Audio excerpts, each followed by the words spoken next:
the tale of two consultants, Jane and Jill, right? Jane and Jill were sponsored at the same time, in the same day, in the same company, by the same enroller, in the same city, state, and town. They had the exact same opportunity on the same day, right? And the upline wasn't just disappeared. And Jane was always complaining, my upline's never here. How am I going to learn the comp plan? There's nobody doing presentations. I am lost. I'm frustrated. This is ridiculous, and quits. And Jill, says, oh, well, there's no upline. Let me print out the comp plan. Let me find the events. Let me be resourceful. And Jill goes on to be a millionaire. When you interview them later and say, what made you succeed or what made you fail? They both have the same answer. I had an upline that quit.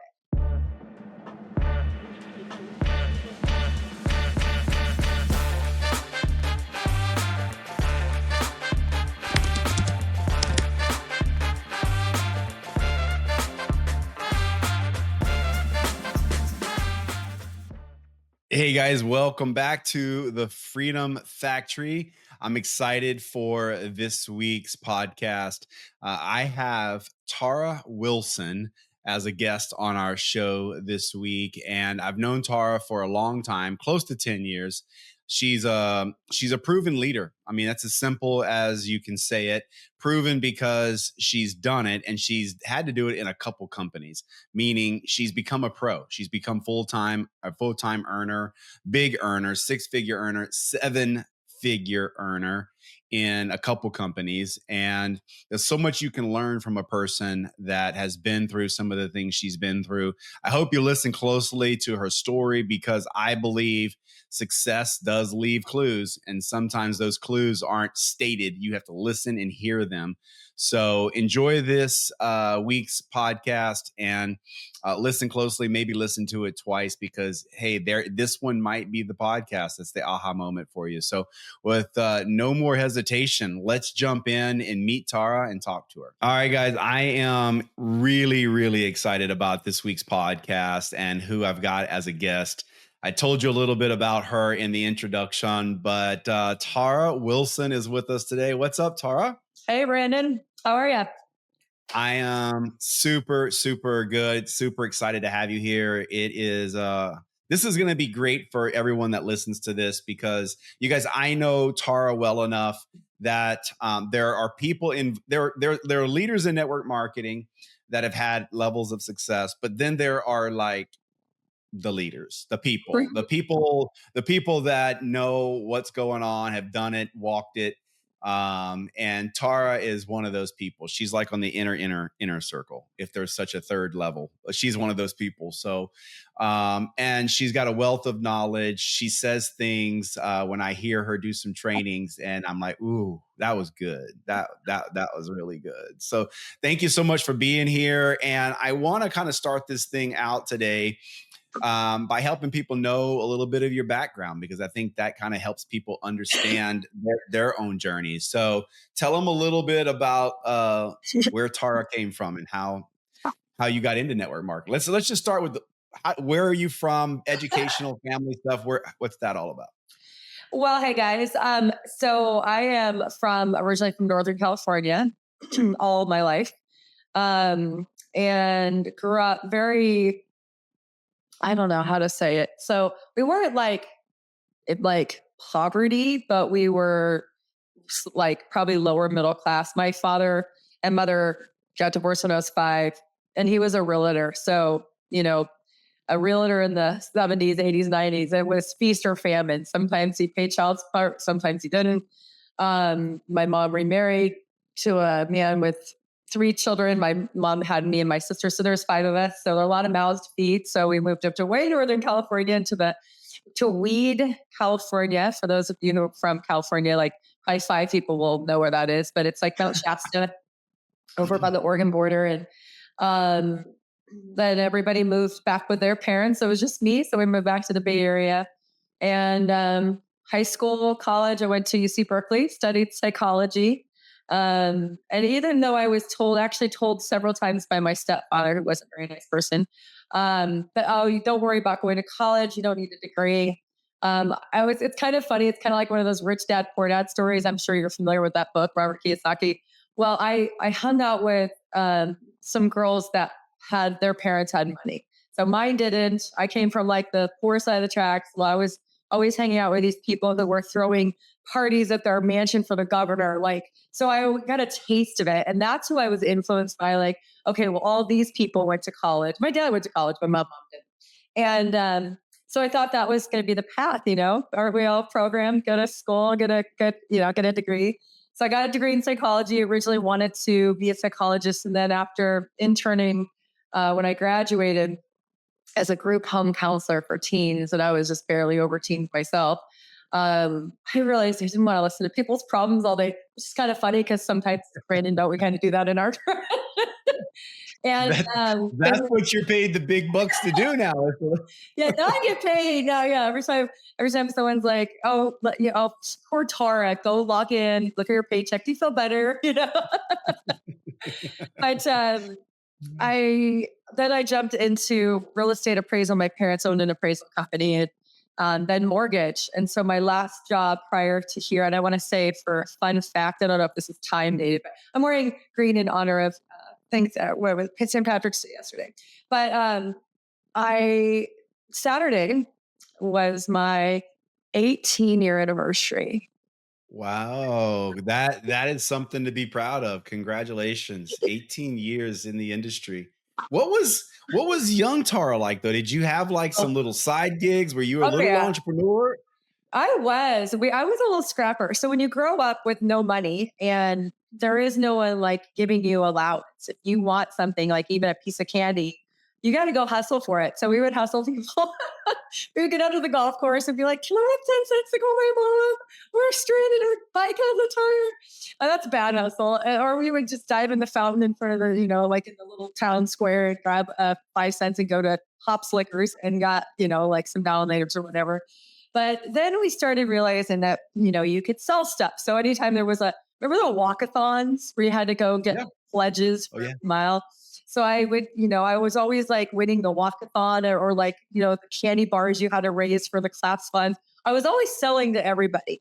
And, at 11, I was like pulling weeds for the neighbors for 50 Yeah. cents an hour, which is hard, grueling work. Like I'm talking like the dried weeds that are just like, 10 feet tall. And then when I was 12, I was babysitting for $2.50 an hour. I did that for a while. 16, when I started driving, I got a job with a pizza parlor um, and started delivering pizzas. And then I got a job at a restaurant. And I worked my way through college. I actually, other than like about 10,000 of it, which doesn't sound like a lot these days. I know you have two kids going into college. It's like 100 grand minimum nowadays, right?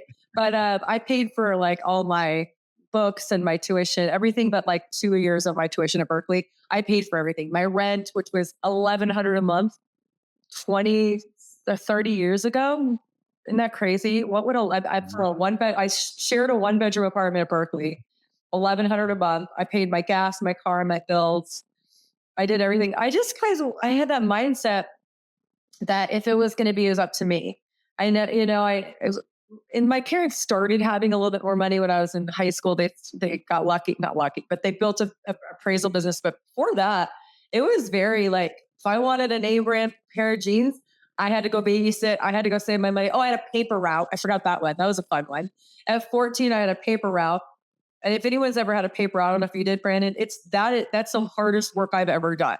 You hear the thud at like 4 a.m. Right outside your window. You have to go out and you have to wrap, whatever it's called, like roll these newspapers, put the rubber bands on. You got black and all over your fingers and face and your clothes, and you got to stack them in your bag. Somehow balance this bag on a bicycle and throw them. And I would dent screens and get it in the water. Oh, it's terrible. Then you got to go collect, all for about $200 a month. Wow. What was I I never thinking? did- I never delivered papers, but I do know some of the stories out there. I do know some of the That's the worst job I've ever. My background was my summers when I wanted to earn some money. My dad had some side landscape stuff, so I definitely can appreciate the weed pulling thing. Oh Like yeah. I know what it's like to like work in the yards for money. My grandparents had real estate, so I became like the cleaner in between vacancies. When someone would get booted or they moved, I would go in and like clean out the refrigerators that, had not had electricity for a week. And so, yeah, like I had a bunch of side gigs. I My love the grandparents' summer. house on the weekends, my mom would drive me over to clean the house for $50 or something. I would just do Yeah. anything to make money, like just anything. Like I just never wanted to be without. It's like if Were I you a good student in school? Were you I like was, I A's? was. So when I was in fourth grade, which is the first grade that you get the letters instead of like the she's outstanding or not outstanding, you start getting like A, B, C, D, E, F. And I remember my very first report card I brought home, I got all A's. And again, I'm just the kind of person that you tell me what to do and I'm going to do it. Like I just have a work ethic. I guess that's one thing that probably is innate in me is I have a work ethic. And Yeah. so my parents made such a big deal about it. My dad bought me a camera, like a little camera, and my mom bought me a little elephant stuffed animal. And they made an imprint on me, I think, that's like, do good, get reward. And Mhm. when I had all these step siblings, you know, and I was just one of five kids. And they're rubbing two nickels together to try to put food on the table. Like that was special to me. And I realized that, like, oh, look at this. I can work hard and I can get a reward. And I'm thankful for that experience. But yeah, if I wanted anything in high school, if I wanted the makeup or the jewelry or the gas money, I was paying for it. My mom didn't have extra money. So I think that instilled kind of a mindset that, Mhm. and they're allowed, like, I don't rely on anybody. There is no such Mhm. thing as an upline to me. There is literally no such thing. I love Gary Dickey, but like, there's no such thing as an upline to me. If it is to me, it's up to me. This is my business. This is my legacy. This is my income. This is my network. Right. So, Well, so since you brought that up, I yeah. want to go back to the transition to how you got into network marketing. But while you've brought that up about uplines, Yeah. um, you know, do you believe like when it comes to people, the people that listen to this podcast, they are trying to get to the big money. Yeah. Um, if you don't have an upline, that's one thing. But if you do have an upline, tell someone in your opinion how to leverage the upline. Like how do you leverage the upline until it's time for you to take like the mindset that you've got? Yeah. Whereas it doesn't matter if you have an upline because there is a fine line between stepping out too early, right? What's your thought on that?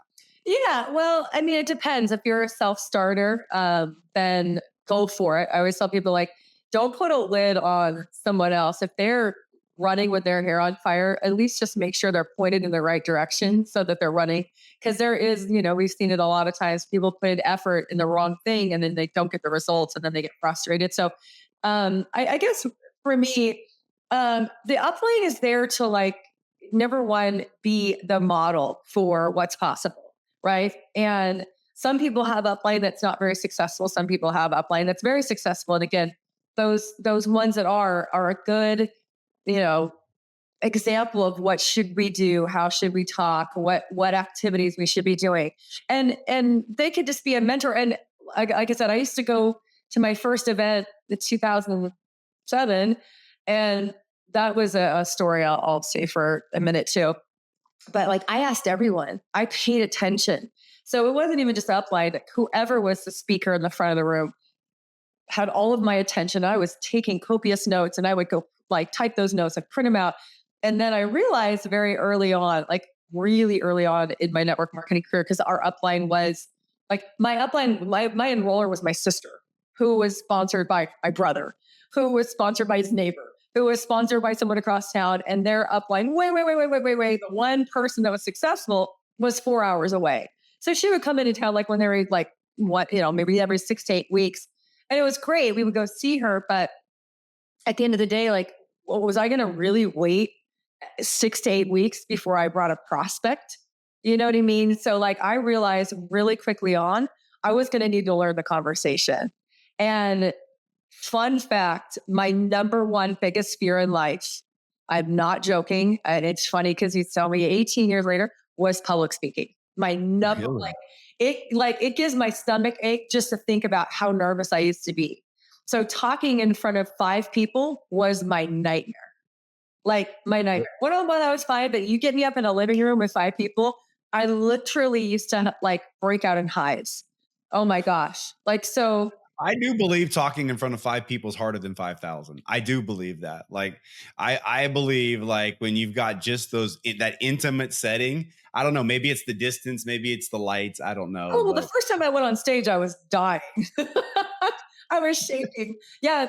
Yeah. So, um, well, let me ask you this though, when it comes to like uplines and how to work with them.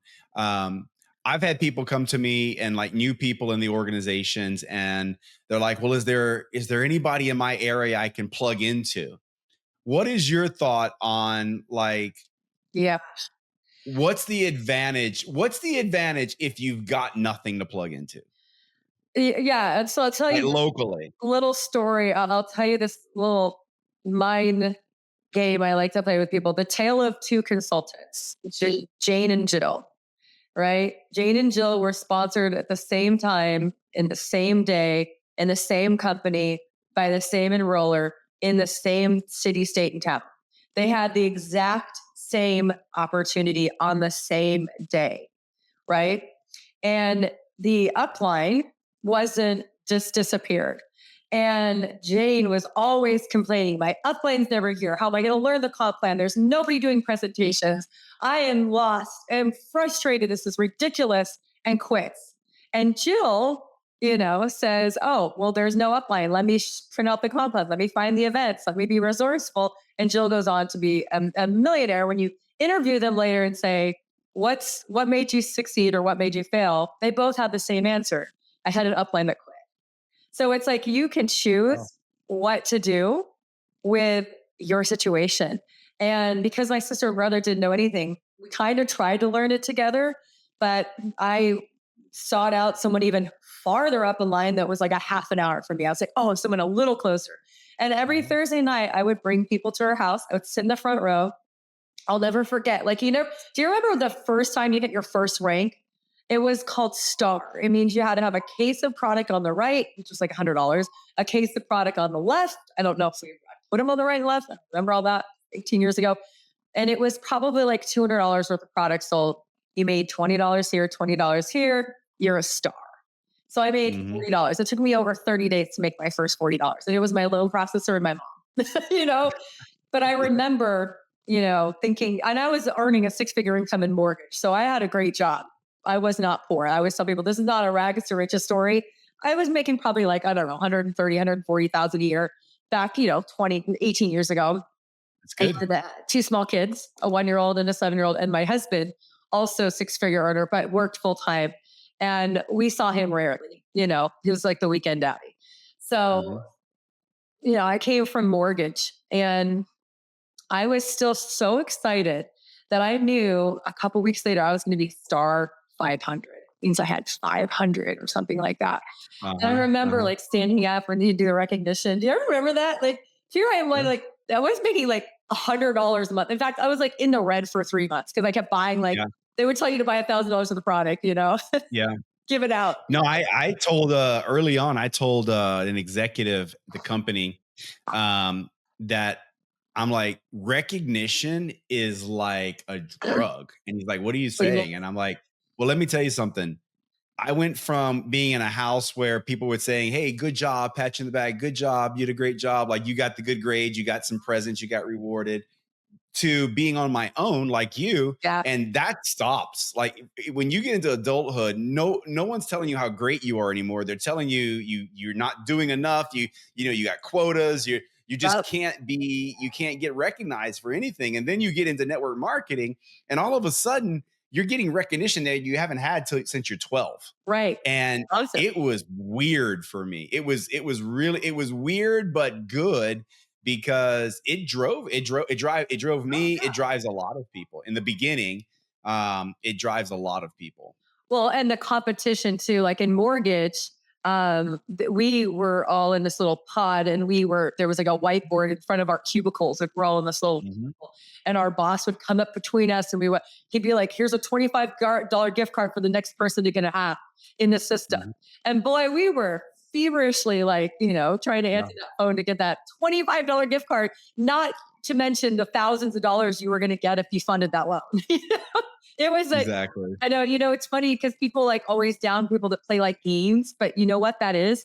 Or gambling. It's a dopamine addiction. Mhm. Those people will respond to recognition Mhm. in a way that Yeah. you can't believe. Yeah. There was some Absolutely. friend like, and they're on an airplane going to a convention and they're playing a game. The reward them, like give them recognition. That's the one. That's That's the I'll one. never forget the story you told. Every time I look at my unused Peloton in my room, I think about you. And you're like, man, you used to do those rides, and you're like, gosh, I need 3 more rides till I get that badge. I'll never, Stupid little electronic award. Yeah. yeah. Yeah. Or you get shouted out, all right, Brandon, on his 1,000th ride, and you're like, Yeah. woo, it was recorded. And Yeah. so we're like, yeah. But Yeah. I'll never forget that. Little competition, a little reward.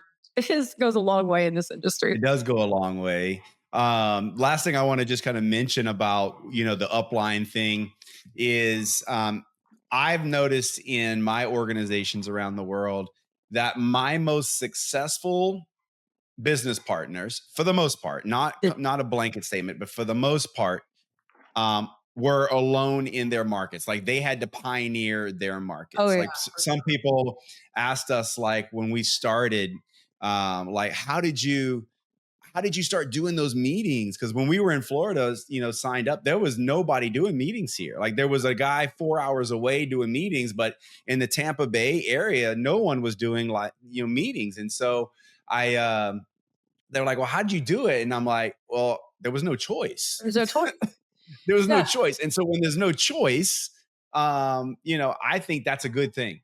I think if you don't have somebody absolutely. in your market, it's a good thing. I do. Like I think about some of my top leaders around the world, in the UK, in Australia, even Angie, Angie in Brentwood. She was pioneer of Brentwood. I always tell people like, in the state of Arizona, it's a joke because like 1 out of 6 or 7 people are real estate agents. I'm sure there's a few in your town. And it's like one small town of 50,000 people could literally have thousands of real estate agents. And I always tell people, but you may be the only blank, XYZ company in your town. That means that you will have all the growth. You'll be the leader. You'll be the Yeah. first to introduce it to everybody in the market, you know? Yeah. And Yeah. there's a huge opportunity there. Yeah. It's There harder. You is. gotta Well, learn, gotta do it all.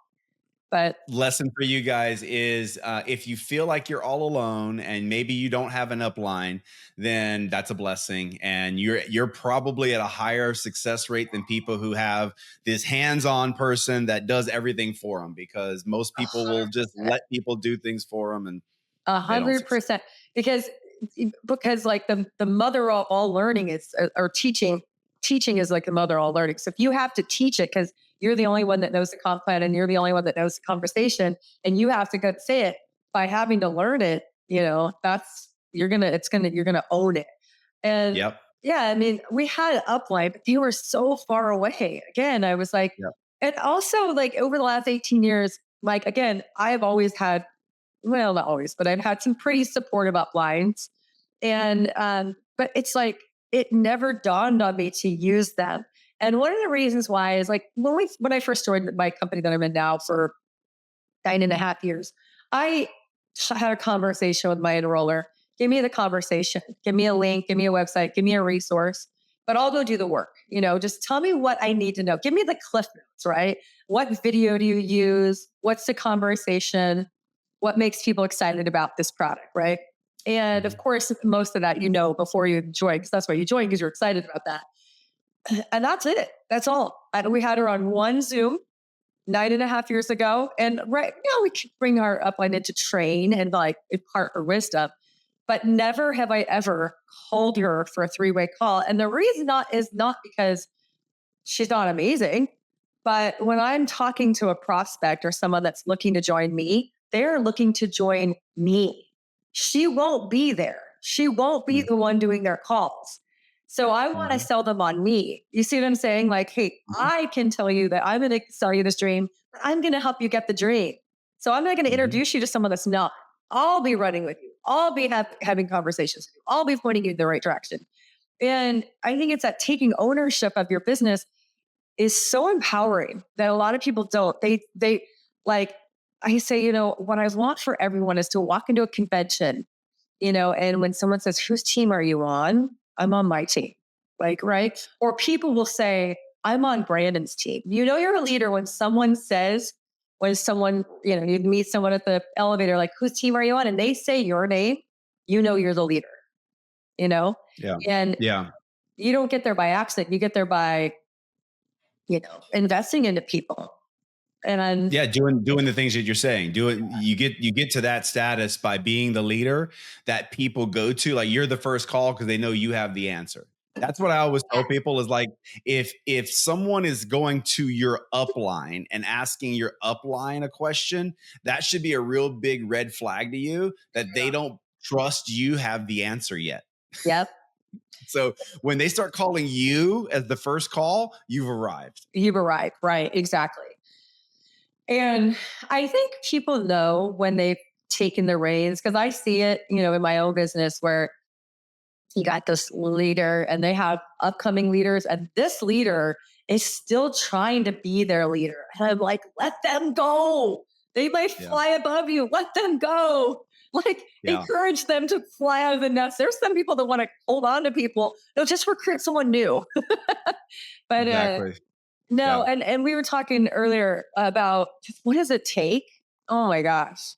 I feel like, can we go into that? Can I talk about what it takes in Absolutely. like the Absolutely. mindset? So 18 Yeah. years ago, I'd never heard about network marketing. I had never owned my own business. I had never been an entrepreneur. I had never not gotten a paycheck from a company. And it was scary. And I think that most of us, it's the norm to be trained to be an employee. I'll never forget the first day I quit my job. I was like, oh my gosh, I'm the boss now. This is really weird. Right. But I was working full time, and I keep this on my desk. I have 3 kids now, but this was taken the month that I joined. So she was 1 at the time when she was 11 months old. She's now almost 19 years old. And then he's graduated from college. He's 25, trying to get into med school. He was 7. And I keep it on my desk because like that's why I started network marketing. It's not why I'm still in network marketing, but that's why I started network marketing because Mhm. it pained me every time I went to like Starbucks in my suit with my briefcase because I needed coffee to get to my meeting. And I would sit there and I'd see these moms off in the corner with their Lululemon golf tennis outfits or whatever. And I always thought, that must be nice, that they just can have coffee at leisurely, and I'm scrambling. Mhm. And I was never able to like volunteer in my son's classrooms or do the field trips or pick them up after school because I worked H5. Mhm. And that's why I started network marketing.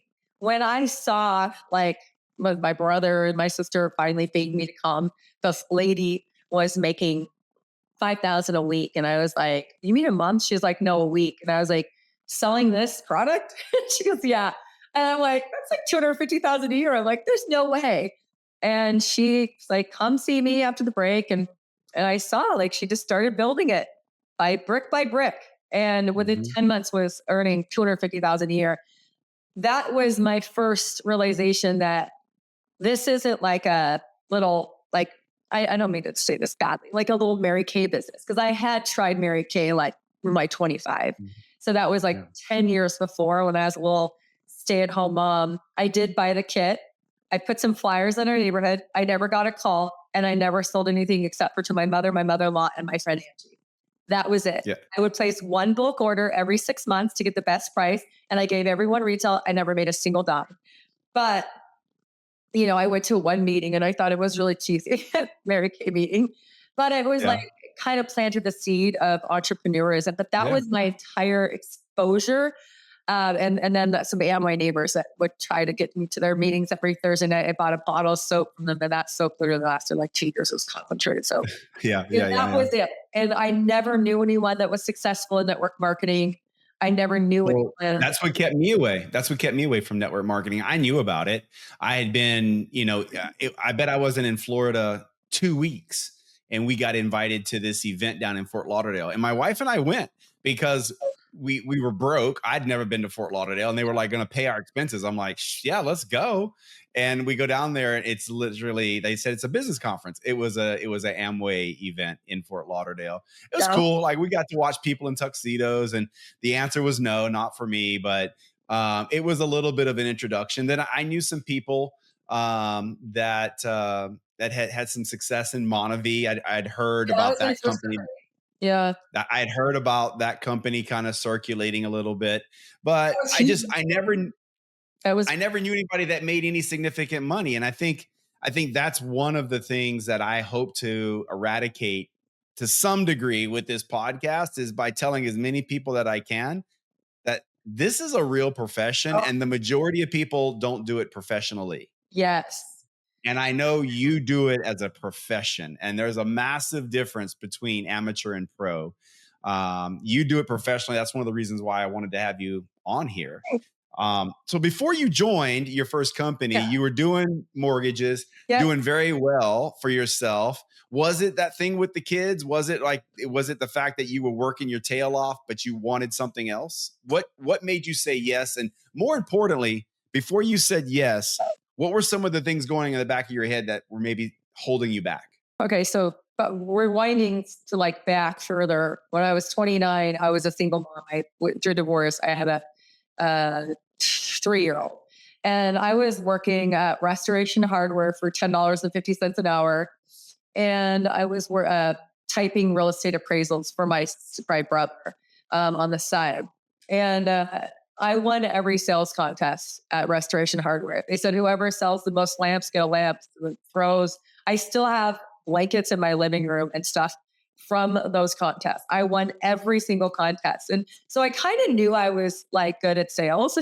And then Mhm. one of my best friends was like, hey, I'm working for this mortgage company. And all we do is sit there and take inbound calls. You don't have to know anyone. It was second mortgages, like home equity loans and lines of credit.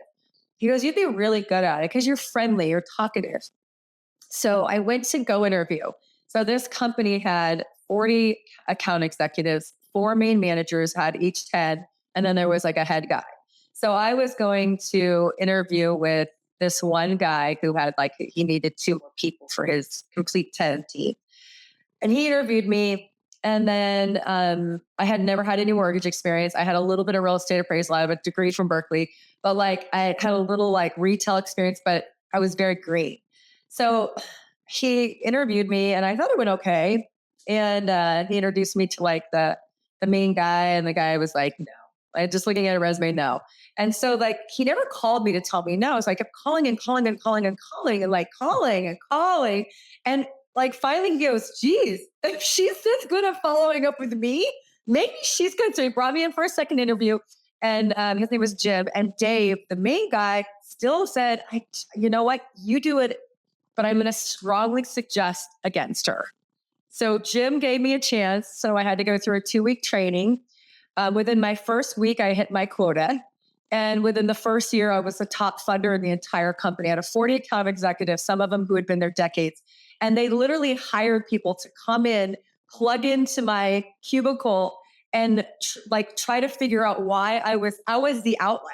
People couldn't even do 50 loans, and I was doing 50. And it was crazy, Brandon. It's like not earth shattering. I smiled, I said the people's names, and I took the most calls. And that was it. I wasn't the smartest. I didn't know the mortgage better. I smiled, I said people's names, and I took the most calls. And that was it. Isn't that crazy? And where did that good energy come from? Like, were you just thrilled to have the job? Like, I was where was the thrilled. inner? I was thrilled. And you would hear people, the what Brian Swanson, like he was the big guy before I came along. He was making 30 grand a month. And I'm like, oh, my friend who got me the job was making 9. And I thought he was so rich, because I was making maybe like 3,000 a month. So it's like 9 would change my life. And we started dreaming big. And Yeah. I think I got up to like 20, 30 grand a month than that. And then I was pregnant with my second child, and the bank closed. And then I went back to work for the the boss. They're like, hey, I don't care like how long you want to take on your maternity leave. We're going to hire you for a new company, which is wholesale mortgage, which I also had never done. And he's like, we will wait. We will hold this territory for you, but based on my track record that, from the previous company. And Mhm. I was number two earner in that company within the first year. Mm. Like I'm not saying that to brag. Like I literally just like, you tell me what to do, you teach me how to do it, and I will do it and do it and do it and do it until I get the result that the person who taught me what to do has. You see what I'm saying? Like, So yeah, what I'm just totally off the cuff here, but what gives you that drive? Where'd that drive come? Do you think it came from your childhood, oh like yeah, from your upbringing? oh, 100%. I didn't want to be poor. Yeah, I didn't want to be poor. There was a couple like instances in my life, like when I was 12 years old, we were driving by this truck at the side of the road and they were selling jeans for like $20 or something. And I remember going, oh, that is so cheesy. Who would buy jeans from the side of a road? And I got home and my mom had bought me some and they were not even that bad.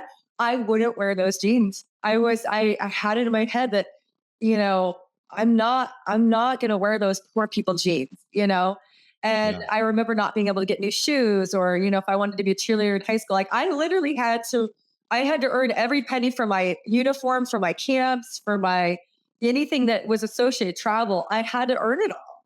And Yeah. I guess I just never wanted to rely on anyone, you know? So then what got you into network marketing then? So you had the success, you were an overachiever. Network marketing at a high level is not easy. It takes work. And so, what made you say yes? Was there something going on? Where did you see the opportunity? Because for me, I was in a position where I needed something different. Yeah. 2008, 2009 rocked my world. Oh, yeah. We were making more money than we'd ever made before. Kind of like you were saying, Lynette and I didn't do network marketing to make more money. We did it so that we could get control of our life again, our Oh, time, our schedule, our calendar. yeah. So what about you? Why'd you do it? Well, I mean, I've never obviously never minded working, and so it all started with my sister and brother. They're my stepsister and brother, but we grew up together. So sister and brother, they both owned their own appraisal businesses, and I worked for both of them. And after like college and stuff, before the mortgage industry, so like were very successful. I mean, they were probably earning anywhere from 6 to 800,000 a year after expenses. Like they were living in the big houses and the boats and the cars and they were successful. I was doing okay making 130,000 a year, but I was still like the poorest sister. And I went to my brother's house. He's like, come over for dinner. We're going to celebrate someone's birthday. And I was like, on a Wednesday? I thought that was really weird. That was my first thing. Like, go to this house. It's Monavie. I go to his house and my brother's not a wine drinker. And I'm 34. I just started like wanting a glass of wine here and there, usually just at dinner. Like I never had wine in my house or anything. But I see this bottle on the counter. For those of you who don't know, it was juice in a wine bottle. And I was like, oh, you have wine? Can we open that? He goes, oh, that's not wine. And I'll tell you about it later. And I remember thinking, it's not wine. I don't care about it. Like, why do I want to hear about something that's not wine? That was weird. So then, of course, after dinner, a birthday cake, out comes the bottle and the cups and the Success from Home magazine. And I was like, what is going on? Because I had done a couple, like a cookie party. I had hosted a party for jewelry. So I was like, ooh, I think this is like a pitch. We're going to be pitched this juice, right? Like, oh, what is he getting into? Like, this is so weird. And I was like going through this and listening, like so confused. And my husband, Chris, he was working in the grocery business. So when we're driving home, I go, I think he was more trying to tell you about it, Chris, because like I don't sell products, I sell loans. He goes, no, honey, I think it's one of those things. And I was like, what do you mean? Like Mary Kay? He goes, yeah. I'm like, oh. So then I literally ditched my brother's calls for weeks. And he would call me on my home landline. I'm like, tell my buddy, please. I didn't even want to have I remember how uncomfortable that was. And I wouldn't talk to him. So then my sister, who, we're really close, she calls me and she's like, hey, and I was like, hey, and I was like, she's like, so I went to that thing with Pete. I'm like, no. She goes, just do me this favor. Just come. The big gal from 4 hours away is coming. Just come on Thursday and just listen. And I promise you, if you don't see what we see, I will never bother you again. I said, deal. Because in my mind, I'm sitting there thinking, I was standing at the threshold of my 1,200 square foot, 2 bedroom, 1 bathroom condo that I was living in. So I was not living high on the horse here. And I'm sitting there looking at our little pool, and she said, T, I think there's something here. And I don't know, my gut just tells me that there's something really good here that we can all do and we can be really successful. And in a year from now, if we go on to do it and are really successful and you don't, you're going to kick yourself. And I literally will never forget this moment. I said, what if she's right? If she's right, my life will be different. If she's wrong, I wasted a Thursday night. Big deal. I was going to watch Grey's Anatomy, right? Seriously. And so I went that night, and I And just, so I'm just thinking, so that first meeting though was at the in-laws that were doing really good financially, right? yeah, but it was at some little office building again, because my sister, brother, neighbor, friend, like they were already all in it. Like my brother was in it a month. Here, he enrolled 52 people his first month. I can't remember how good he was doing, but all I know is he enrolled 52 people his first month. And so when I went, like they were already like a month ahead of me. So I go and Wow. they're doing like rank advancements, and I see all these people, like his crew, like his construction crew friends who, they're construction crew guys. And I was Mhm. like, that guy and that girl, is that guy? And I remember seeing there, like when they were doing rank advancements, I was like, almost at a like, all these people can do it. Why not me? And then the big speaker came up, and that's when I found out she was making, $5,000 a week. And my brain instantly went, huh. So she showed me, and I came back and I sat next to my sister and I go, we're going to be so rich. Like if this chick can do it, Yeah. like, I mean, not to be mean, but like if she can do it from a tiny little town and we lived in like a really affluent area, I'm like, if this girl can do it, there's Yeah. no way. And Yeah. my mindset was, I don't know if you've ever heard, have you ever read Outliers? Yeah. Okay. So yeah, Malcolm Gladwell. it's so funny. Ironically, it's sitting here on my desk. But they say that Russians are the most successful immigrants still to this day to come here because they are programmed from an early age that if you get to America, you will be successful. It's programmed in them, right? So from my mindset, whereas like in the beginning, I was so dumb, like I was just believed I could. I didn't Mhm. like failing didn't even like enter into me. I was so like, if this lady can do it, Danielle, she can do it, and they can do it, Mhm. and they can do it, so can I. Right. And so Yeah. um, I was very Yeah. clumsy at first, so I got in March 15th of 2007, and I bought all the brochures, I bought all the products, I bought Mhm. the little getting started training, and I literally just started setting my goals and started doing that. I attended every single thing I possibly could. When I came home from that meeting, my husband's like, so are you going to do this juice thing? And I was like, yeah. And he's like, okay, back to Sports Center. Like that was the entire conversation. And, but then like my mindset from literally day one, Brandon, was this is a business. There's no Mhm. way these people are going to make hundreds of thousands a year if they're not really committed to it. So I turned off my television for 6 years. People don't like to hear that. And I'm like, oh, thank God there was no Netflix because I would have been toast because Netflix is so easy, right? But I like got out the second day from the meeting. I got out I printed out the 38-page comp plan, and I sat there with a highlighter and I read it and I read it and I read it and I read it and I read it till I understood it. And I showed up at every conference call, every meeting. I sat in the front row. I found meetings. I just kept dragging people there. And then I'm like, okay, I got to get in front of a living room because the people at the front of the room always make the most money. So then I just started asking anyone and everyone. Almost got fired from my job because I was soliciting people for my work. I'm like, there's this. So all my family was already in it from my brother. All of my friends said no. Angie, who's now one of my global leaders, took 9 years for her to say yes to me. She was my slam dunk because she had done some entrepreneurial stuff. My best friend in the room when my son was born, we were at each other's weddings. She was my harshest no. And it wasn't, she wasn't harsh about it, but like that was the hardest for me is like, oh my gosh, if my best friend who we are entrepreneurs together doesn't do this with me, will I have success with a stranger? And so I went Mhm. into this industry with literally no friends, no family, no work. So I had to get creative. And like, I seriously, some days, Brandon, like I look back and think, how did I do it? Like I Mhm. was just a dog on a bone. I did lose money for 3 Mhm. months, kept investing. Mhm. And eventually, like Napoleon Hill says, there's no such thing as luck. It's when opportunity meets preparation. So when I Mhm. met, when I put a post on Craigslist, it was in 45 minutes, it was flagged and removed because you got to remember this is the dinosaur age. There's no social media, there's no smartphone, Mhm. there's no Mhm. Zooms or Skypes or anything. This is literally the analog days, right?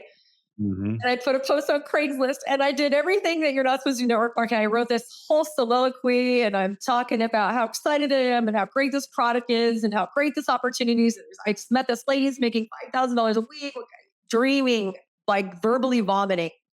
And it Mhm. was flagged and removed within 45 minutes. And one woman called me and she said, I have to introduce you to my friend Tina. And I was like, okay. So then I go 40, it's like 90 minutes each way. So I play hooky from my real job. I go out to Foster City. It's like a 90-minute drive each way to go meet Tina and Tina, Karen, and Dominique. And I got in and they were like, they ambushed me. So here I am thinking I've got my first break. I know the conversation. I got the brochures. I'm going to do my pitch and I'm got ambushed. They're like, oh, okay, well, we want to show you something, but you go first or whatever. Yeah. And I did my Yeah. spiel. It was crazy. And they're like, we'll be in touch. And then I go out to my car and I have these bottles and they were $30 each 20 years ago, 18 years ago. That's a lot. So I, Mhm. I, I was like, they're interested. But I went back in and I said, here, don't drink these until you chill them. But here's the product and, take da da da. And I was thinking, oh, well, that was a good experience. It was a flop. So I'm driving back. I go home, I log into my back office, Tina, Dominique, Karen, and like five other people in the system. And I was like, I called Tina, I go, I didn't even think you're interested. She goes, I don't even know what you're selling yet, but you're so darn excited. I have to be part of it. And she became my first six-figure. I didn't know Tina before I started. So a lot of Whoever believes biggest wins. whoever, yes. And it's, have you ever heard the corridor principle? It's so fascinating. It's like they did this 12-year study at a college called Babson, and they studied entrepreneurs and they say what leads some people to have success and some, all these entrepreneurs are, realtors, like how many people are starting their businesses every day when you got that 1%, you got the 5%, and then you got the 90% that don't do anything, right? And it was simply one thing is they were willing to go down the corridor with no guarantees. And I think so many times, especially in network marketing, you sit there and you peer in this court, your best friend calls you, you get her introduced, you're so excited, the product sounds amazing, the opportunity sounds amazing, all these people are having success, but you stand there and you peek into the ride like, oh yeah, my mom might buy some, or my brother, or my best friend, she'll buy anything I sell, right? And you judge the potential of your entire business based on your current network of who may or may not buy your product. And I realized, Yeah. thank God, again, my experience is I've got zero. If I would have done that, I wouldn't be here today. Yeah. $10 million later, I would never be here. Right. So, Yeah. so then my first one was Tina. So then, of course, every chance I got, I was talking to her, I was driving out there, I was doing the presentation, and I had to like tote the whiteboard and the DVD and all that. So then my second person, my husband played baseball for Indiana University, and some of his friends went pro. And he was just chatting with one of his friends, and his friend's like, "What's new?" He's like, "Oh, Tara started her own little juice business." He goes, "Is it in a wine bottle?" And he's like, "Yeah." He goes, "Oh, I buy it. I just give the lady cash from the gym. Give me your website. I'll buy it for me." So I don't even know. This guy's like loving the deck. He's not very like he's a good baseball player. That's about it. Really good to look at, but like not. And all of a sudden, one day I log in and there's 46 people. He enrolled this other baseball player from the Diamondbacks who enrolled this guy from the A's, and all of a sudden, all their families. Whoosh. So I call one of them who had the most in his tree because you could actually visually see it. And his name was Lyle Overby. He was like the third baseman for the Diamondbacks, the first baseman for the Diamondbacks, $7 million contract that year. And I had no idea who he was, didn't know his name, didn't know anything. Calling him like, hey, I'm a friend of Doug's. I was like, just based on the way you guys signed up, like Maverick Enterprises, like, do you guys want to build a business? He's like, yeah, we have no idea what we're doing. So I flew up there. It was like springtime. He put me in front of like 100, 150 people over 3 days, Friday, Saturday, Sunday, like full events, because he's Lyle Overby. He's this big baseball player in a small town of 12,000 people in Centralia, Washington. The Monday he Mhm. went for spring training. I never saw him again. He made over 100,000 his first year. And because I flew up to Centralia, Washington, I fly into Portland, rent a car, literally drive sometimes in storms. The Pac Northwest has some vicious storms. And I grew a team up there in 6 to 9 months of over 1,000 people. And then Wow. my third one was, and this all happened like my first 5 months in the business. And I was sitting there with one of my mortgage guys, I was still working. And he says, God, rates stink really bad.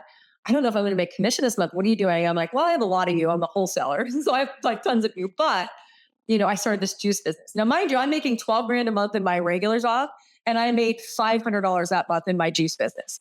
But it was my business and I had Hmm. ownership of it. And I wanted to build that. I didn't want to build this, Hmm. to build that. Yeah. And he says, well, what's your website? And he goes, that's pretty. And they did have like some sexy marketing. And so he said, my wife just quit her $250,000 a year job. She's miserable and looking for something to do.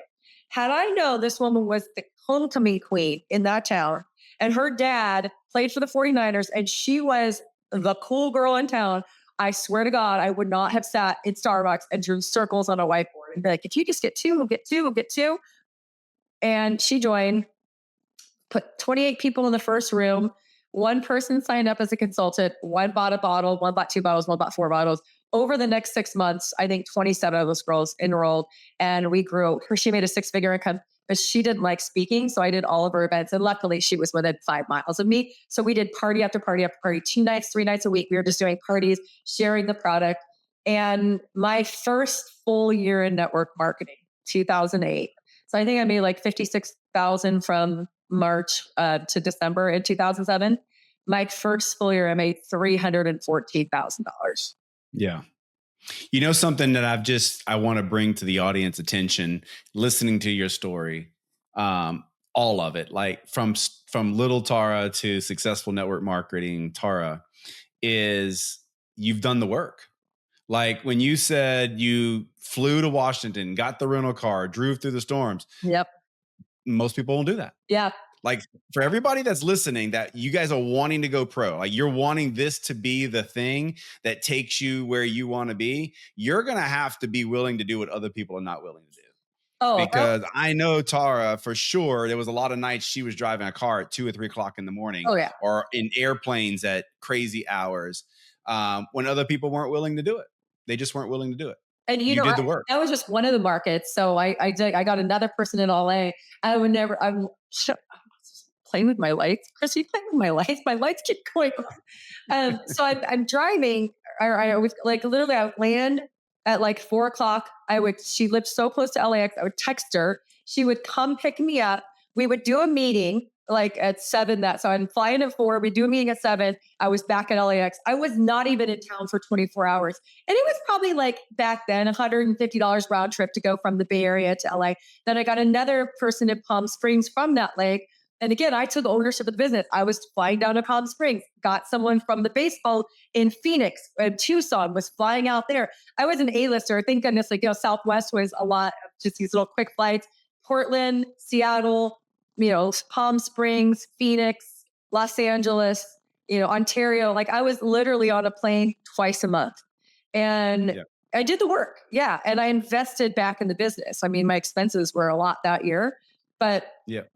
they're not as I still think for successful networkers that even because we live in the days of Zoom and social media, I still believe if you're going to build a big team, you got to get in front of people. Like you got to get on some airplanes and you got to go get in front of those people. I'm the first to say yes. They're like, want to go to Australia? Yeah. They asked me to go to Philippines last week, and I'm like, this is the only time I can't go because I had already had plans. But I was like, I would have been like, if they called me today and say, will you go to the Philippines next week? I'd be like, yeah, sure. Want to go to Europe? Yeah, sure. Like I love traveling because we do work from home so much. But you're right. You have to invest into people. You have to sit there, sometimes till 12 o'clock at night, just talking and dreaming with them and finding out what drives them, finding out what their life is. Because sometimes, you get this person that on the outside looks like they could be extraordinary. But then after talking to them for 5 hours, you realize they got a lot of stuff going on. You can be empathetic and you can help them work through it because not everyone do I believe anyone can be successful? Yes. But I think some people have a harder road. If you were growing up with a lot of verbal or mental or physical abuse, you might not believe in yourself. I think confidence plays a pretty decent role in being able to talk in front of people. But can you Yeah. learn it? Of course. Yeah. Every skill that I have now, besides my work ethic. And so this is my motto: working works. I have a little sign in my Yeah. office. My friend Angie made that for me because that's what it is. Like whenever you could ask me 1,000 times more, what is the key to success? Working. Like Yeah. I said, I can just outwork you and Yeah. do the work, do the hard stuff.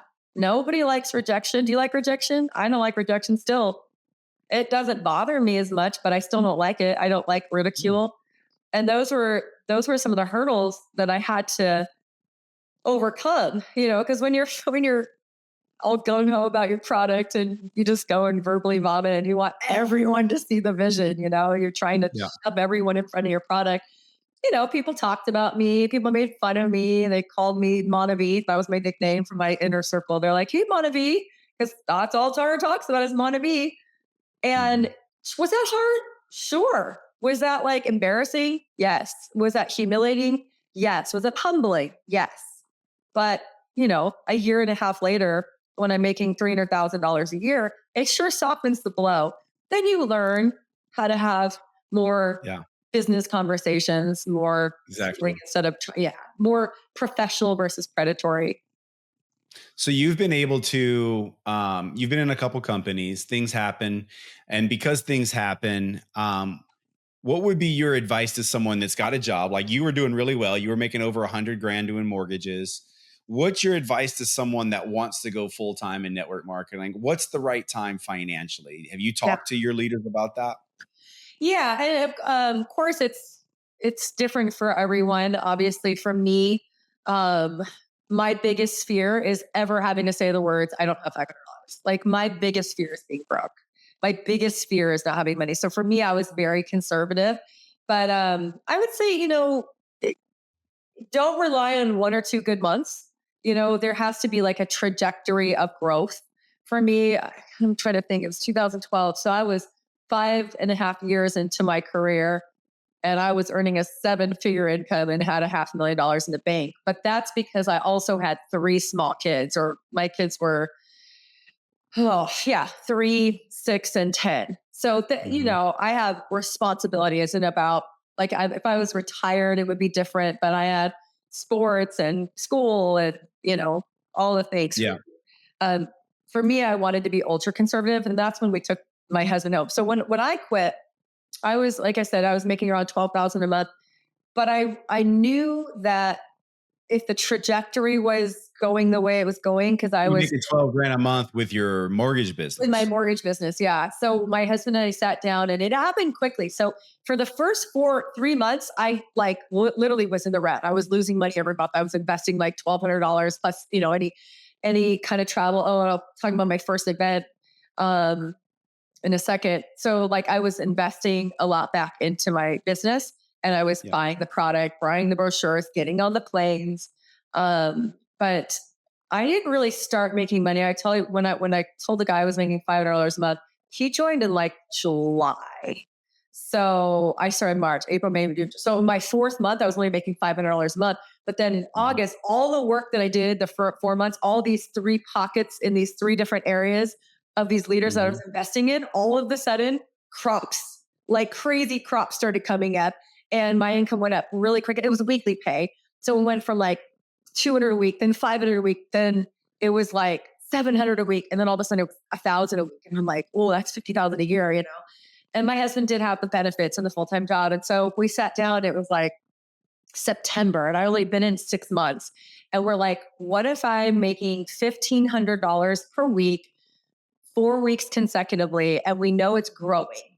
So he's like, okay, we put a plan together. We looked at all of our finances and we never really lived like way above our means anyway. So I lived in a condo, 1,200 square foot condo. Mhm. And so we're like, okay, that's the magic number. And it came a lot sooner than we thought. So October 1st of 2007, I'm 6.5 months in the profession and I hit that goal. And I go, what do you think? He's like, let's do it.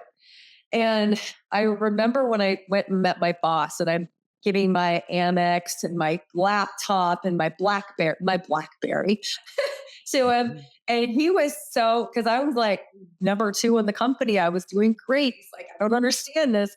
He's like, are you sure you know what you're doing? He's like, I don't think these things really last. And I don't think that many people are successful. And I'm like, I think it'll be okay because I believed in me. Right. Mhm. And I was making $1,500 a week, which is like 75,000 a year. It wasn't that bad. Mhm. And he's like, okay, well, I will keep the door open for you. We'll be here. When if you want to come back, you can. I was like, okay, thank you. By the next month, I'm making 10,000 a month. Within 8 months of quitting, I was making 35,000 a month because I was Yeah. doing the work. I was making sure that the growth was happening everywhere, and I was developing leaders, right? Flying, driving, whatever, to every market to do the same thing. Is go. I go 3, 4, 5 times. I would do the conversation. I would give them the notes. I give them the DVD. I tell them to buy a whiteboard. And then that's it. I did it 4 or 5 times, and I'm like, okay, now you have to do it. And then Yeah. that's it. Kind of monkey see, monkey do. Yeah. Yeah. Well, I've just seen a lot of people that have quit too early. They have some quick success. True. And one of the best things I've heard is you should never, in network marketing, never make a big decision or a big purchase based on your biggest check. Like if you have 1 month, one outstanding month, do not make a financial Oh decision yeah. based off that month No. because things happen. And because then all of a sudden, if you lose something or somebody or something downturns, then instead of being in a place of abundance and gratitude, you're in scarcity mode. And there's no good energy that comes from scarcity mode. Like, I got to pay my bills. Your bills should be paid, and you should have at least 6 months reserves, minimum, in my opinion, before you ever even think about quitting your job. Because you don't want, People, don't you think people, when you're trying to pitch people, people can smell desperation, don't you oh, think? 1,000%. It's like when you're single and you go to bars and you're like, I need a man. All the men are like, "Sure." But then you go married. I got picked up married and pregnant. I'm like, do you not see I'm like 8 months pregnant? I got a wedding ring. They're like, yeah, that means you don't need me. It's the same thing. Yeah. Yeah. You be Yeah, I've seen that too often where people get themselves in a position where they get desperate that their network marketing thing is their last hope. And I'm not saying that you can't be successful if you're in that position, but I'm just saying that if you're in that position, make sure you're doing everything on the other end financially to lower your monthly overhead. Like you said, you guys were in a condo, you were not living above your means. So like take care of yourself financially. You guys, if you're in a tough situation and you're joining network marketing, one of the best things that you can do is get the help that we've talked about, get the guidance, go do the work, but also financially start stripping that back. Don't live a life that is putting you in this financial hole and expect to, because your friends see that, by the way, oh yeah. and they see it on social media. How are you going to go pitch someone that you've got this great opportunity when your friends know you've got no two pennies to rub together? Like it's not going to work. Right. And so you've got to put yourself in the best position. And one of the things I've noticed is people that have some really fast success out of the gates, they sometimes will go and say, I'm done with that job. I did this to get rid of my job. And then they find themselves in a tough spot with their network marketing business. So Yeah. I love that you said have a backup, have six Oh, months living expenses put away. You guys obviously were living debt free, relatively debt free, if you had that much money in savings, oh, and so it's smart. we didn't ever take the gains and like go spend it. We paid off our second. We upgraded our house to an actual house. When I had 3 kids, I needed a house. The condo wasn't cutting it anymore. And we made sure that we never had any debt. We never accrued credit cards. We couldn't pay off our credit card every month. We couldn't afford it. And so I've never, ever, not in my entire life, I have one time I didn't pay my credit card off. I borrowed the money from my mom because my husband this was like on a downturn. My second company, the bottom fell out. My first company, the second company, I was in a tiny little company, barely making like 8,000 a month. My husband lost his job. And that was the only time that we were kind of Mhm. in that pickle. But instead of being like scarce because I had already had a big success in my first company, it was more motivating. Like, okay, I got to go to work. Like, I got to have some skin in the game. I got to go. My back is against the wall. Now let's go. And I just had my third child, and I was literally going to meetings when she was like 1 month old. Like, I'd be like, here, can you hold the baby? And I'll breastfeed. And I was hustling. Like, I was trying to get back on my feet after that. The Mhm. only month in my whole life, and I paid off my month like on like the next month. Only time in my whole life I've never paid off my credit card every month. Never bounced a Yeah. check. I've never missed a mortgage payment because again, like that's my fear. My fear is being poor. That's Yeah. my motivator. Not Yeah. anymore because I'm not poor and you know we're fine. It's not so much the poor thing, it's all the emotional stuff that comes along with that, right? Yeah. Yeah. Yes. Well, I mean, yeah, money is not everything, but you know, I certainly think that when you're poor, that gives a lot more stress when you can't pay your bills, you know? So I think almost all of the crime in the world, a lot of the, violent crime there, is not because people are happy and rich. no, It's no, the opposite. no, They're exactly. opposite. They're unhappy and they don't have money. Like, I think if someone had plenty of money, they wouldn't be robbing people. That's No, not unless they're just a psychopath. But you know, like you exactly. said, like 93% of all communication with two humans is nonverbal. And if you're in that desperate, I need you, then when you're giving your pitch, that's Yeah. coming out and that's all they get. So you have to, you know, like switch it to, I'm blessing you. Like, let's find Yeah. out if this is a good solution for you. Yeah. You know, you have these goals, health goals, you know, financial goals. Here's what I have. If this fits in and you can see yourself doing it, you know, then let's go. But I've never tried, you know, a person convinced against their will is of the same opinion still. I've never tried to convince. You can try to, if you have to convince someone to get in the business, you have to convince them every month to stay in the business. And so I think that's a mistake people make in the beginning is trying to shove everyone in because they need the rank, they need the paycheck, they need that validation that it's working.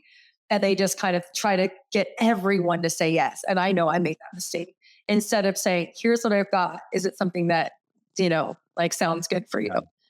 I think that's the perfect ending to this podcast. If you have to convince someone to get in, you're gonna have to convince them every month to stay in. Like that is that is gold. It is the truth.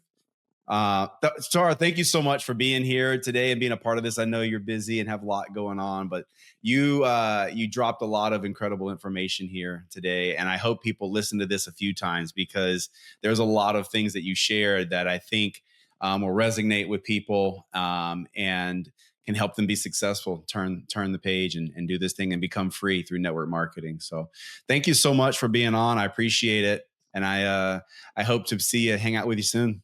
Yeah, see you next month. All right. Jordan. See you, Tara. And Bye bye.